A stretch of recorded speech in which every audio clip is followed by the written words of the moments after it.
Estamos con Chris Meñú acá en el piso. Bienvenido, Chris, ¿cómo estás? Muchas gracias, Darío. Un gusto saludar. Bueno, te voy a presentar muy rápidamente. Vos sos el fundador de Space Kid, sos co-founder de Human Versum y sos abogado. Y en tus redes dice abogado especializado en la industria 5.0. Lo primero que te quiero preguntar, además de que sos uno de los top 10 speakers en la TAM de Tech, lo primero que te quiero preguntar es cómo un abogado llega a la inteligencia artificial. Esa es la primera pregunta que te quiero hacer. Bien. Bueno, eso me lo pregunta todo el mundo porque sí, no hay ni de lo que conozca ningún abogado que habla de inteligencia artificial. El primero que conozca va a ser el segundo, ¿no? Porque yo fui el primero hace 15 años. Y empecé porque, vi en Dubái, en el año 2012, cómo el mundo iba a cambiar y cómo el ser humano se iba a transformar en una especie muy diferente. Eso me impactó. Creí saber algo sobre lo que hacía, que era el comercio y la industria, pero las cosas que vi en Emiratos Árabes en el año 2012 me rompieron la cabeza. Ya hablaban en ese momento de la Expo Dubai 2020, que tuve la suerte de ir y me cambió la forma también de ver la perspectiva de lo que vamos a vivir como seres humanos y como especie, principalmente en lo que fue el stand de Arabia Saudita, que fue el que ganó de todos los stands que hubo ahí. Más de 200 países participaron. Y ese futuro que veía en el 2012, yo lo visionaba que iba a ser en el 2100, 2200, pero no iba a ser en el 2030. Claro. 2030 era como decir, no, esto es muy rápido, tal vez no van a venir los autos voladores todavía a la Argentina, pero vamos a tener robots humanoides antes del 2030 seguro en Argentina. Y el otro día en las redes empezó a salir un robotito caminando por Puerto Madero. Sí.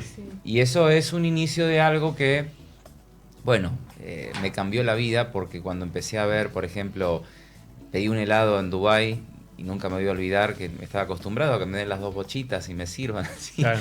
Y de golpe veo que, no sé, una máquina y sale como humo, ¿no? Y me traen el helado así. Digo, ¿pero dónde está el helado? Resulta que habían puesto el polvo y una máquina lo había congelado a ese polvo, le había puesto agua y había hecho el helado en el momento. Y eso fue una cosa que me impactó. Imagínense que toda la vida nos criamos con el heladero que te da la bochita. Claro. Sí, sí. No, ¿me puede dar un poquito para probar? Bueno, esto me cambió. Bueno, después ir a una lavandería y que no me atienda nadie. Estoy hablando del año 2012. Claro. 2012, 2013, o sea que uno dice, y hablar de esto era utópico. Y cuando volví, o sea, literalmente me transformó la cabeza. Empecé a estudiar, empecé a obsesionarme con el tema de la tecnología, porque me impactó el alma, porque dije, la sociedad esta es un reflejo de lo que va a ser el mundo en menos de 20 años. Y no me equivoco, porque hoy estoy viendo muchas cosas que están pasando, no por la tecnología, sino por lo que trae la tecnología, Claro. que está sucediendo, porque en Emiratos Árabes, por ejemplo, el contacto es algo que Nulo, sí. no existe. En cambio, para nosotros todavía, pese a los dispositivos, todavía seguimos abrazando, todavía nos seguimos emocionando, todavía seguimos sintiendo que esta realidad es importante. Y ahí es donde digo, ese es mi propósito de vida. Empecé con los chicos, con Space Kids, después ahora con los adultos en Human Versum, porque dije, en la educación está lo que se necesita para reinventarse mentalmente. Como me reinventé como profesional, en menos de 5 años ya era otro profesional, con una mentalidad enfocada en lo que era el comercio del futuro primero, y después cuando veo que Naciones Unidas me nombra embajador por la paz, digo, evidentemente es por acá. Y Claro. cuando yo recibo la distinción, digo, yo me imaginaba dentro de unos años recibiendo una distinción como esta, no ahora. Y claro, después con el tiempo me di cuenta por qué. Porque hablar del futuro es algo que cada vez lo vamos a necesitar más. Y no solamente hablar del futuro, sino de hablarle a la gente, no de las tendencias, por lo que los speakers por lo general o la gente con la tecnología te habla de las tendencias. Los periodistas sí está bien que hablen de las tendencias, pero el que es speaker te tiene que ayudar a reflexionar, te tiene que inspirar, te tiene que motivar.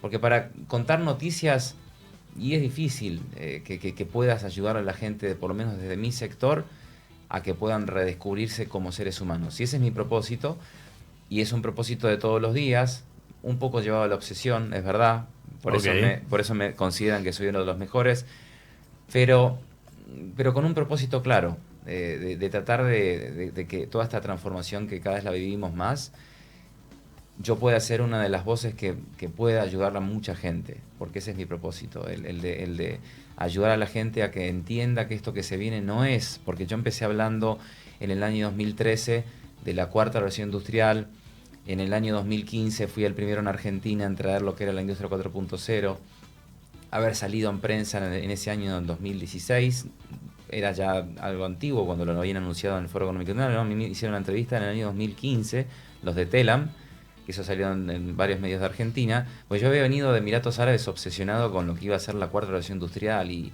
cómo el humano se iba a fusionar con la máquina. Bueno, eso en ese momento era como muy exagerado, ¿no? ¿De dónde salió este tipo? Los de CAMI, por ejemplo, cuando me escucharon se quedaron así como, ¿de dónde lo sacaron a este tipo? La de FECOBA, que era la Cámara de Buenos Aires. Dijo, bueno, ¿qué podemos hacer? Porque estaba tan obsesionado y aparte tiraba mucha data. Y bueno, hagamos el primer foro de Industria 4.0 en Argentina, que se hizo en el CMD ahí del gobierno de la ciudad. Sí. Y claro, recuerdo haber hablado ante 200 personas, ni bien se hablaba de la Industria 4.0, ¿no? En sus inicios, antes que el Foro Económico Mundial lo anuncie. Y la gente era como, muchos con miedo, otros decían, y esto no va a pasar, no sé qué, como que me viera un poco exagerado.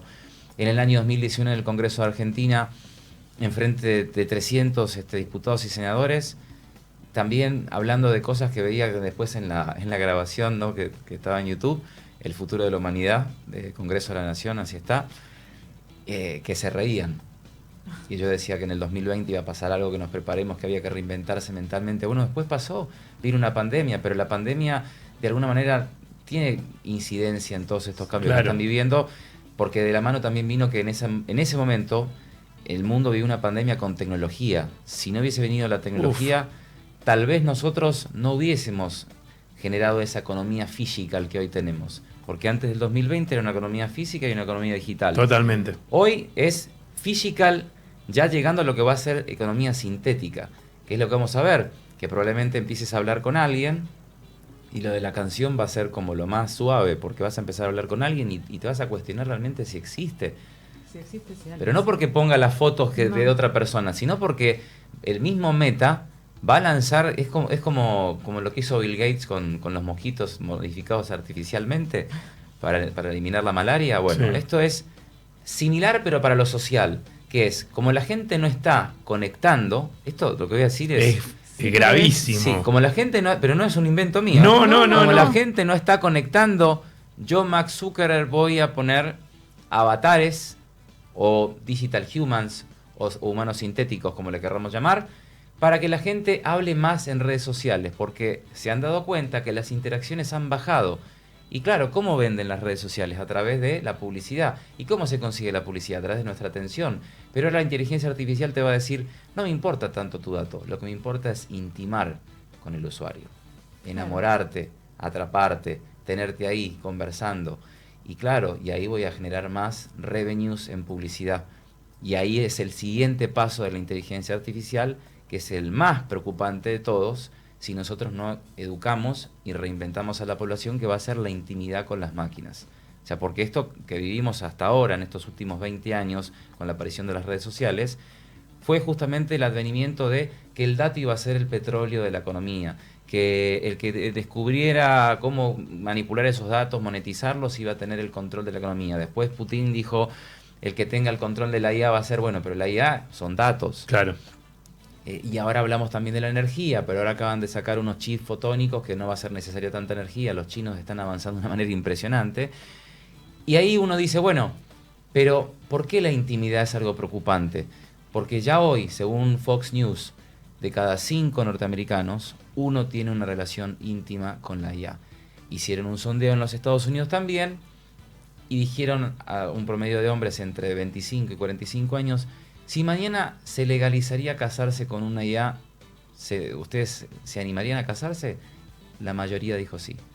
Y eso es un grave peligro ante los desafíos que a continuación voy a mencionar, que son los que tenemos que abordar, que son el fin de la corporalidad, el fin de las relaciones, el fin de lo que significa humano, y después la hibridación humano-máquina con todo lo que va a ser, lo que decía Ray Kurzweil, el director de Google, la hibridación del pensamiento, que va a generar un pensamiento sintético, porque en definitiva va a ser híbrido, mitad digital, mitad biológico, pero cuando nosotros nos dejemos de potenciar como seres humanos, lo sintético va a controlar a lo biológico. Que vos venís hablando de esto y yo no puedo dejar de pensar en un montón de ideas, de cosas que se me van ocurriendo a medida que hablas. Íbamos a enfocar más el tema hoy de la inteligencia artificial sumado a los negocios y a todo esto, pero este tema del generar intimidad con una IA ya se vio, por ejemplo, reflejado en la película Ella, que fue todo un tema, como una persona se puede enamorar de alguien que no existe en realidad. No.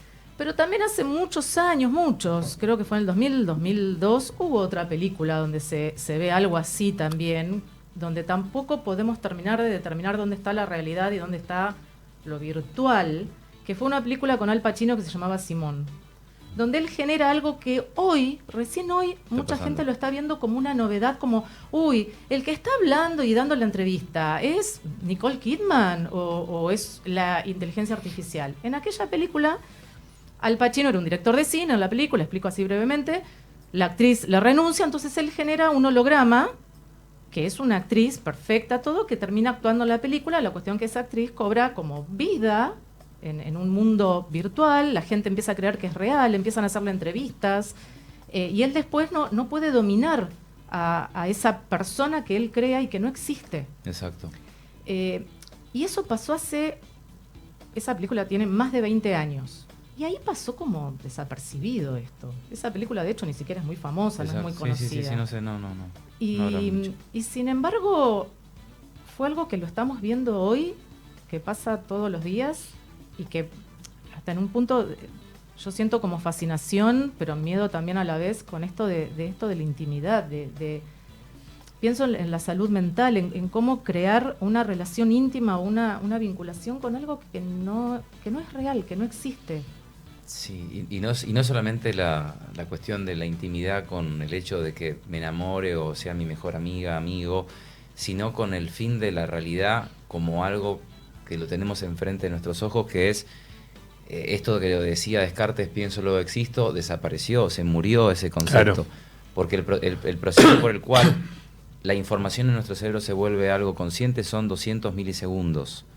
Significa que hay un procesamiento en el cerebro para poder analizar las cosas, que hoy por el uso de las redes sociales, la velocidad con la que procesamos la información no nos permite interiorizar lo que estamos viendo, porque dije lo de la información que se procesa con los 200 milisegundos para que algo se haga consciente, pero nuestro ojo puede ver entre 10 a 12 imágenes por segundo.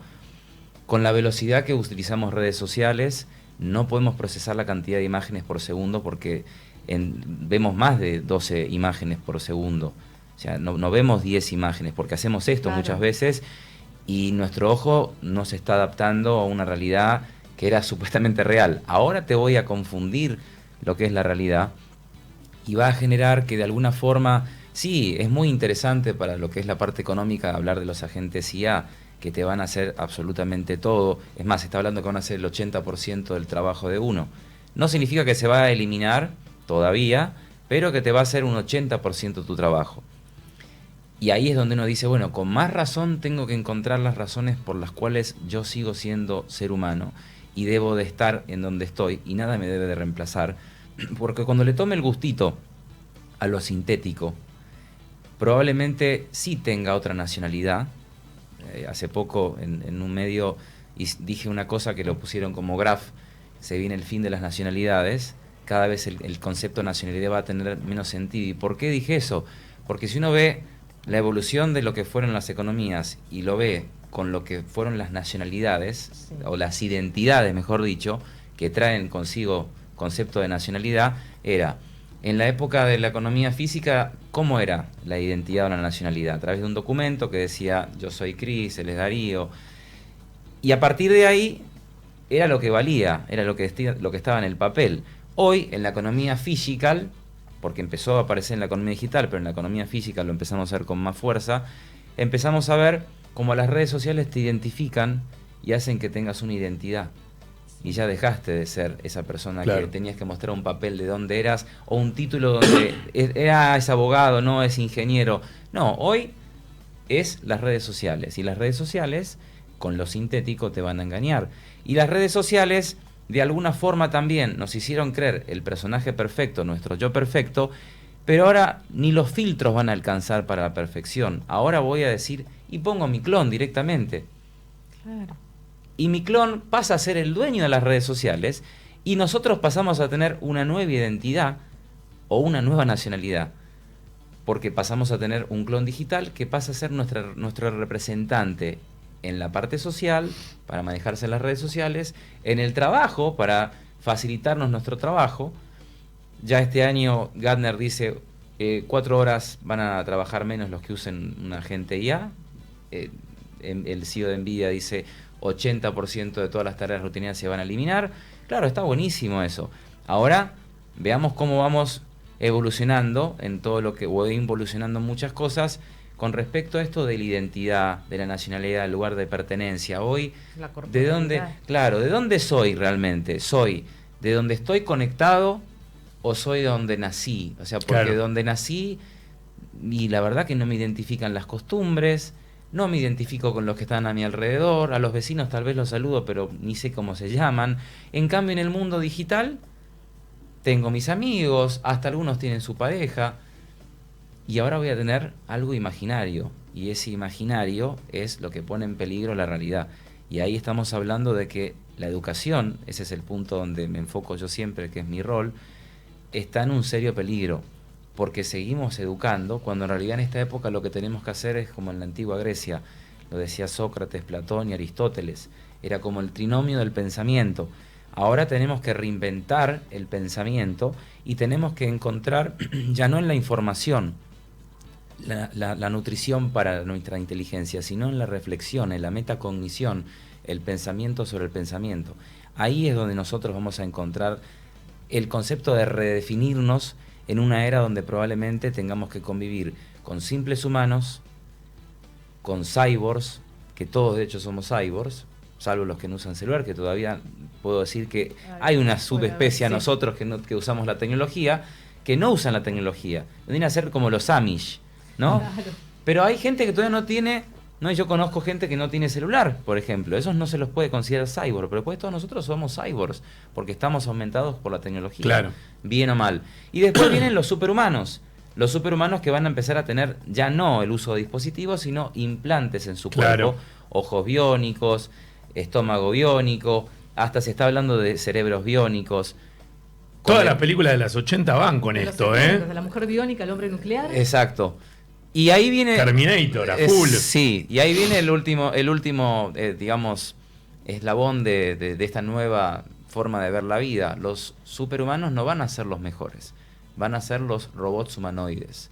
Claro. Entonces ya el concepto de pobres y de ricos también queda obsoleto. Ahora pasamos a lo que todos temíamos a lo largo de la historia con los famosos dictadores que te hablaban de que vamos a controlar las poblaciones. No, porque ahora se viene una época donde el control está en aquellos que te puedan, por ejemplo, leer la mente. ¿No les hubiese gustado a los nazis, por ejemplo, leer la mente de su enemigo? O a Mussolini o a Stalin, ¿no les hubiese encantado? Bueno, sí. Ahora se va a poder, porque con la inteligencia artificial se puede predecir el pensamiento, por lo que, por ejemplo, la camarita esa se conecta con tu iris y tu iris puede conectarse con la parte donde se procesa el pensamiento y leerse 5 minutos antes de que el proceso se forma, porque el proceso del pensamiento no es que, ahí tiene un pensamiento, no. Es muy película.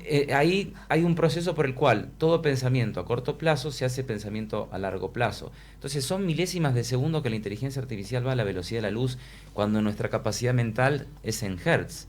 Claro. No en gigabytes o megabytes, no, va en hertz. Hertz es nada. Sí, es nada. Es una bombita de luz en este momento que me prendo en la cabeza. Y esto va a una velocidad que, claro, hasta que terminé de decir todo esto, el que está escuchando, tal vez un 20% pudo procesar, porque vamos lento. Lo bueno es que la va a poder seguir escuchando en YouTube esta charla. Claro, eso es lo bueno. Y ahí es donde uno tiene que empezar a pensar, bueno, ¿cuáles son las herramientas por las cuales preparo a mi empresa, por ejemplo, ante lo que se viene? Bueno, tenemos que reinventarnos mentalmente y es el año de la capacitación. Y lo dijo Bill Gates hace poco, si hay que invertir en algo, inviertan en educación. Siempre. En este momento es el mindset que hay que tener a nivel empresarial. Hay que pensar en que Es más, el conocimiento se está duplicando cada vez más rápido. Yo siento que ya me rendí ante el conocimiento. Sí, te diría que es, no sé si exponencial o hasta cuántico. La velocidad que uno tiene que aprender. Nunca, viste que uno nunca se puede poner a tono hoy en día y siente que el tiempo no te alcanza para nada. Y estás siempre un paso atrás. Siempre uno sos bondadosa, 5 pasos atrás. Claro, sí. como que uno siempre está atrasado y para cuando pude capacitarme en algo, ya quedó obsoleto, ya está. Ya pero eso te nuevo, afecta ya... también la salud mental. Sí. Va, a mi entender, sí. Ahora te hago una pregunta. ¿Cómo a vos te sirve? Porque seguro hay algo. La abogacía, tu base para todo esto. Porque acá hay temas de... Yo me quedo pensando en... Che, ¿esto será real? ¿No será real? ¿Cómo entra la abogacía? Muchos temas legales, éticos. Pasan videos, cosas... Y también digo, esto es... Digamos, la humanidad es la artífice de la propia... entre comillas lo digo, autodestrucción del pensamiento, porque es un efecto sociológico atroz. Sí, bueno, en la facultad yo recuerdo que muchos profesores me enseñaban a no repetir el artículo, sino pensar el caso. El concepto. El concepto. Exacto. Entonces, ahora con el escenario y 15 años más tarde de lo que fue haber estudiado todos estos temas, digo, cuán cierto era lo que aprendí en la facultad, que tenía que analizar los casos y que tenía que ponerme en el lugar de la víctima y del supuesto acusado, ¿no? Por más de que uno de los dos fuera mi cliente, o sea, tenía que analizar el contexto, porque iba a poder articular en función a analizar el caso, o sea, a pensar. Y hoy justamente el pensamiento es la habilidad más importante, no es ni la creatividad, ni el trabajo en equipo, ni la resiliencia, que es lo que vamos a encontrar cuando leamos los informes del Foro Económico Mundial. No es eso, porque mientras, y nos podemos remitirnos a lo que fueron los informes que lamentablemente todos nosotros, sobre todo los que estamos en este sector, repetimos como loritos lo que el Foro Económico Mundial dice. Y el Foro Económico Mundial dice, ¿cuáles son las salidas para el 2026? Bueno, entonces uno dice, son esas. No son esas, porque yo recuerdo bien, porque lo vengo siguiendo del año 2015 al Foro Económico Mundial con todas las cosas que dice, y habían dicho que la creatividad nunca iba a estar en manos de la inteligencia artificial. Y hoy, por ejemplo, la aplicación Suno, que es la que acabas de mencionar, te está haciendo canciones. Y está bien, el debate de, no, pero no tiene el toque humano. Dale un poco más de tiempo. Y lo va a tener. Dale un poco más de tiempo. Tenemos a una robot en Inglaterra que hace pinturas. No, pero no tiene el toque de Van Gogh. A ver, pero dale un poco más de tiempo y va a ser tan bueno ese, digamos, muestrario que te va a hacer que no vas a poder identificar si lo hizo Van Gogh o no lo hizo Van Gogh. Y ahí viene el punto. ¿Cómo identificás o qué recomendación le das a las personas, a los seres humanos que todavía somos, para entender qué es el mundo virtual y qué es, hasta te diría, apócrifo de una u otra forma, porque esto no es real y vos te lo crees? Y esto también te pasa con los chicos. A mí me pasa que mis hijos vienen y me dicen, mirá lo que pasa. Claro, en TikTok. Y decís, y le da validez, entidad. Un nene de 10, 11, 12 años. Y a veces los adultos le damos entidad a eso. Sí. Bueno, ahí entra, por eso decía que esto que nos enseñaron... Hay dos cosas que estoy con bastante bronca porque me crié de esa manera, y calculo que ustedes también, que decían que el cerebro era un músculo. Y a mí me cansaron de chico. No, que si no lees vas a ser bruto, y que esto y que lo otro. Y claro, toda mi infancia a mí me decían que no me daba la cabeza porque no podía repetir lo que me decían, porque tenía hiperactividad y tenía un montón de temas que después los fui resolviendo. Y claro, el sistema me decía que no servía. Y escuchaba después a mi familia que me decía, el cerebro es un músculo. Y claro, estaba yo trastornado, como diciendo, entonces mi cerebro es esto, el músculo. Nada. ¿No? Y claro, más tarde veo que es el 15% que tenemos de neuronas, porque el 85% son células gliales. O sea, dije, entonces yo ni debo tener el 15% de neuronas, porque no me entra lo que me dicen y me olvido de lo que me dicen y tengo que repetir y repetir y repetir. Y claro, y después investigando veo que Freud había dicho que el cerebro era una bolsa de células. Y se le rieron y dijeron, no, eso es imposible. Lo vetaron. Al tipo lo vetaron y, bueno, es el padre del psicoanálisis y dijeron que estaba equivocado. Y yo dije, sí, pero si me dicen que es un músculo, tengo que creer que es un músculo. Y me creí con eso. Y después la otra, pienso, luego existo. ¿por qué pienso lo que existo? O sea, yo me cuestionaba eso y decía, pero, ¿y si lo que veo no es...? Estas reflexiones me las hacía hace muchos años atrás, y hoy cuando iba corriendo, por ejemplo, hace 3 años atrás, de golpe me vienen, que son esos momentos, ajá, que dicen, ¿no? Digo, no es pensar, es sentir. Claro. Y el sentir está en el campo cuántico que acabas de mencionar, está unos segundos adelantado. Entonces empecé a investigar y dije, ¿y dónde se produce esto de sentir? Entonces empecé a investigar en la metafísica, ocultismo, las religiones. Y empecé a ver, por ejemplo, un tipo como Gret Bradin que hablaba de la inteligencia del corazón. O Joe Dispenza también, que habla de los dos, habla de la inteligencia del corazón. Entonces empiezo a investigar y digo, ¿qué es esto? A ver, empiezo a practicar. Le pongo la mano en el corazón, ¿no? Empiezo a respirar despacio, veo que la tensión se va al corazón, veo que las pulsaciones empiezan a bajar, me relajo y empiezo a percibir una realidad diferente después de meses de practicarlo, 5 minutos al día. Encima dicen que se liberan un montón de neuroquímicos positivos por hacerlo 6 minutos al día, o sea que te hacen bien, te fortalecen el sistema inmunológico, te bajan el estrés, y es importante porque lo que más causa envejecimiento es la liberación de cortisol y la inflamación. Bueno, para la inflamación pongo los pies en la tierra, 10 minutos, tranquilo, y después para lo que es el cortisol, no, y correr, y la mano en el corazón.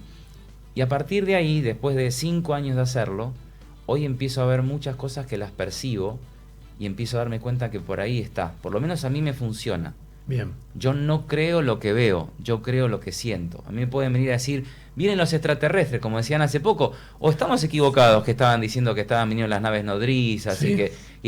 Ve invasión extraterrestre. Claro, y había mucha gente que me decía, Cris, hay que mudarse a algún subsuelo o algo porque nos van a invadir. Mirá lo que está pasando en Estados Unidos.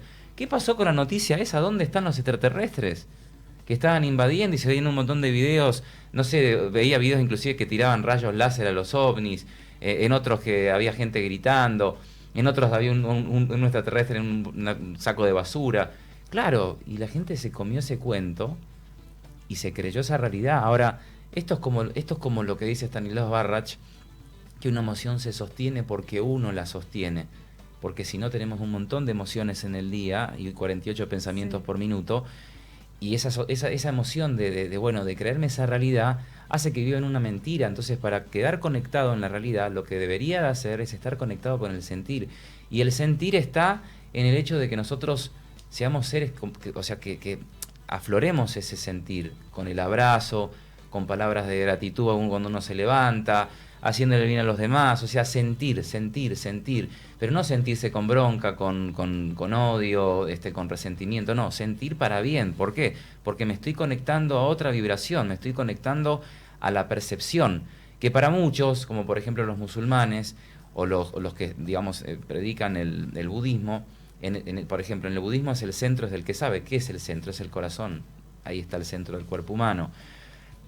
Para los musulmanes, la inteligencia está en el corazón, no en el cerebro. Y claro, esas culturas milenarias que te están diciendo eso, en un momento donde el conocimiento cada vez va a valer menos, ¿en dónde está nuestra realidad como o nuestro valor como seres humanos? ¿No pensás que la mayoría de los 9.000 millones de personas que habitan el mundo, la mayoría, va en contrasentido de lo que está diciendo? O sea, va para otro lado, es como que la manada va para otro lado. O sea, la mayoría de la gente es, no, todo virtual, todo, digamos, no nos demos un abrazo, no tengo tiempo, o sea, como que se saca, como que está, yo diría muchas veces como el hámster, porque esto es, digamos, una solución, pero mal utilizado es la destrucción. Exacto. ¿Sí? Es la no atención a tus hijos. ¿Sabes las veces?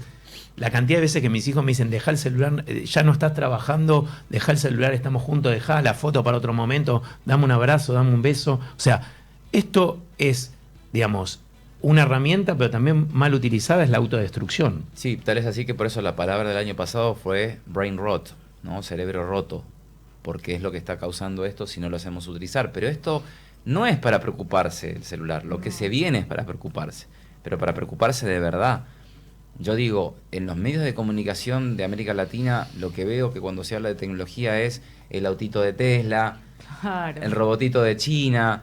No, lo que se viene es una ruptura en la educación terrible, una ruptura total en el concepto de economía, una ruptura total en el concepto de Estado-Nación. O sea, los Estados-Nación van a dejar de ser importantes. ¿Por qué?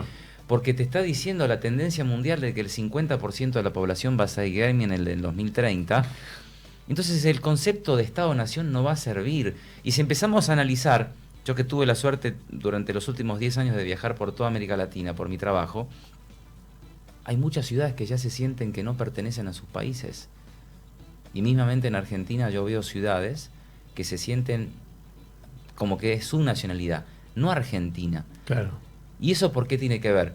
Por esto que dijimos antes, porque la geografía nos limitaba mentalmente con límites territoriales, te daban una nacionalidad, te daban una cultura, un idioma, y hoy la conectividad hasta te va a permitir que puedas hablar en chino sin hablar chino.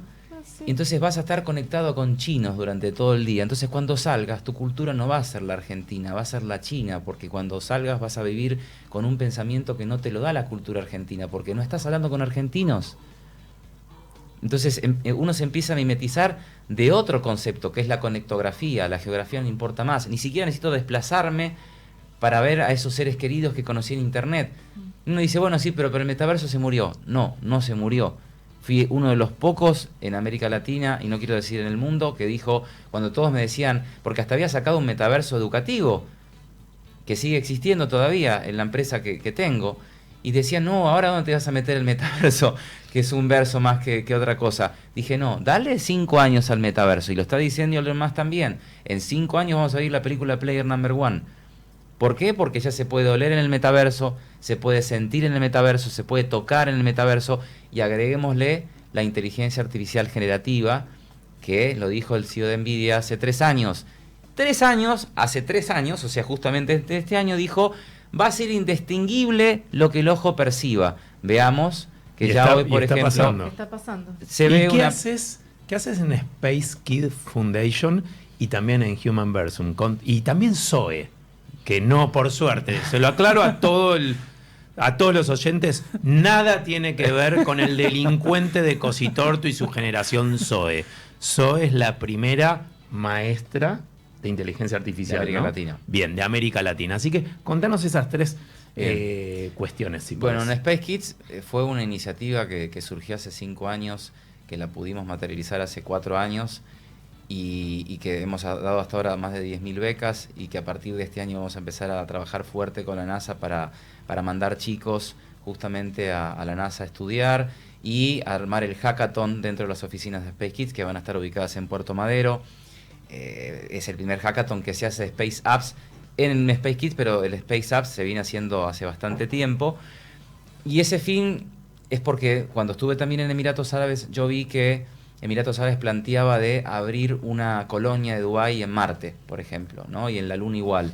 Y dije, bueno, si estos tipos están pensando cómo va a ser su ciudad dentro de 100 años, ¿qué pasa con América Latina? Vengo para este lado y nadie habla de hacer una ciudad en la Luna.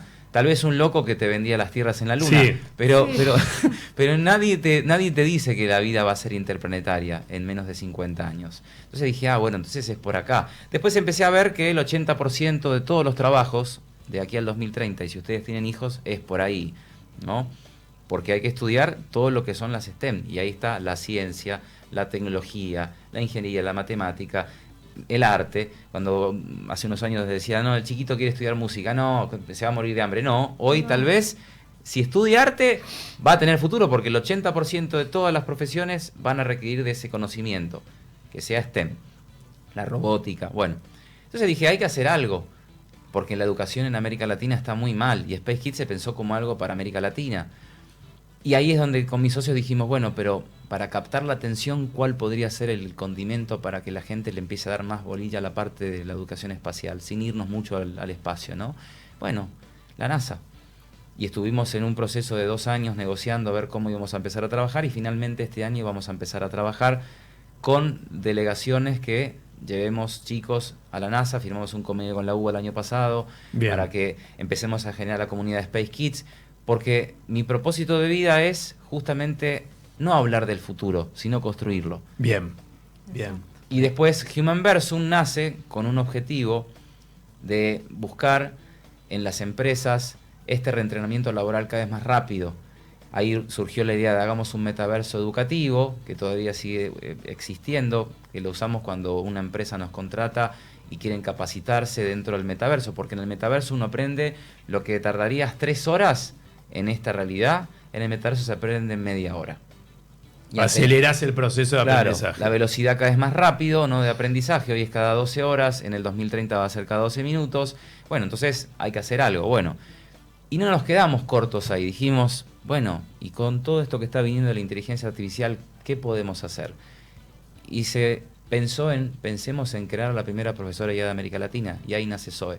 El nombre lo tengo que reconocer que lo puse yo, o sea, y después cuando empiezo a dar notas en Argentina, algunos periodistas me dicen, pero la generación Zoe no tiene nada que ver, ¿no? Claro. Digo, no, a ver, esto se creó mitad en Ecuador, la empresa de Estados Unidos, no tiene nada que ver, me puse en conocimiento, porque no leo las noticias de Argentina, que existiese, y digo, uy, bueno, tal vez Zoe empieza siendo la primera profesora metahumana, y que siempre en los medios pongan la primera profesora IA, no que pongan Zoe solo, porque se ve que está viciado ese nombre, por lo menos por 3 o 4 años, porque después, a ver, la gente no tiene memoria, por suerte para Zoe, ¿no? Pobre.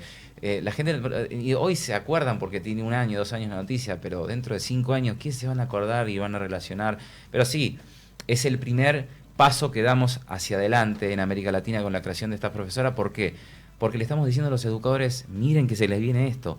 Y la cantidad de mensajes privados que recibí de gente que me dice, no quiero decir las cosas que me dicen, muchos me felicitan, pero otros me atacan, como tirándome de capitalista. Me invitaron a un medio de comunicación de Argentina, que yo dije, uy, me pongo contento, me invitan a un noticiero para hablar de Zoe, y me ponen al lado de un profesor para justamente decir, bueno, mientras algunos están hablando de Marte y de digitalizar la educación y de poner digamos, humanos sintéticos, hay profesores o una realidad diferente que no tienen para comer, que los chicos van descalzos al colegio. Claro, no. Entonces, no, entendieron todo mal, claro. todo mal. No es que se está trayendo esto para generar más desigualdad, porque somos capitalistas que queremos hacer que los docentes sean IA.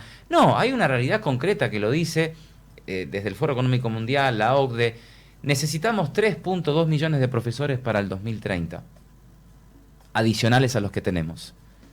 Y tenemos que reinventar la educación, porque ya no sirve que te eduquen. Lo que te sirve es que te inspiren. Para educar te van a decir, papá, tengo Google, no me vengas a contar lo que está en Google. Entonces, ¿cuál es mi rol como padre o como hermano o como abuelo? Inspirar. Bueno, ¿y cómo te inspiro? Bueno, a través de una reinvención de la educación. Y ahí es donde justamente viene una profesora como Zoe que te dice, bueno, yo soy sumamente eficiente, te doy microsesiones de 15 minutos, te voy a hacer que hables conmigo en el WhatsApp para que interactuemos de las dudas que tengas, pero quiero hacer que pienses. Y ahí está el objetivo de la inteligencia, claro, artificial. Pero claro, esa IA o cualquier IA te va a dar eficiencia, pero no te va a dar pensamiento crítico, no te va a dar adaptabilidad, no te va a dar metacognición, no te va a dar esa posibilidad de decir, bueno, entonces puedo analizar esta cuestión y bla, bla. Y ahí está el desafío. Y ahí es también una cuestión de, bueno, necesitamos docentes, y los que están, ¿qué hacemos? Porque menos del 50% no saben nada de inteligencia artificial en América Latina. Es un problema. Además, creo, ya se nos terminó el programa, pero como para cerrar, es hasta, ¿cómo te diría? Hasta inocente tomar la inteligencia artificial como un enemigo y decir, no, bueno, a mí no me interesa, o esto no lo quiero, o cuando ya está. Entonces lo que me parece que tenemos que hacer todos es esto de reflexionar, bueno, ¿cómo la incorporo? ¿Cómo hago? ¿Cómo será el futuro? Los que tenemos hijos, bueno, ¿cómo incorporamos esto a la educación? ¿Cómo hacemos los hombres del futuro? ¿Cómo, nuestros hijos, no digo, en la educación, pero no luchar contra algo que ya está, que es transversal, que nos atraviesa a todos en todos los ámbitos, en todos los rubros, en todo, o sea, en la economía, en la educación, en la vida social, en el arte, en todo. Y ese me parece que también es el tema, el reflexionar, bueno, dale, para adelante, cómo educamos a partir de ahora, cómo generamos a las personas que van a ser los seres humanos dentro de 10 años, 20, 15, y para cuando nosotros ya no estemos. Sí. Si es que no nos conectamos a la conciencia uno. Bueno, desde el más allá, y ahí es otro programa. Contanos, porque ya se nos fue el programa, ¿dónde te encuentran en las redes sociales? Y ya nos despedimos. Bien, bueno, en Chris Menu, en Instagram, LinkedIn y YouTube. Bien, excelente. Muchas gracias, Chris. Por favor, gracias a ustedes.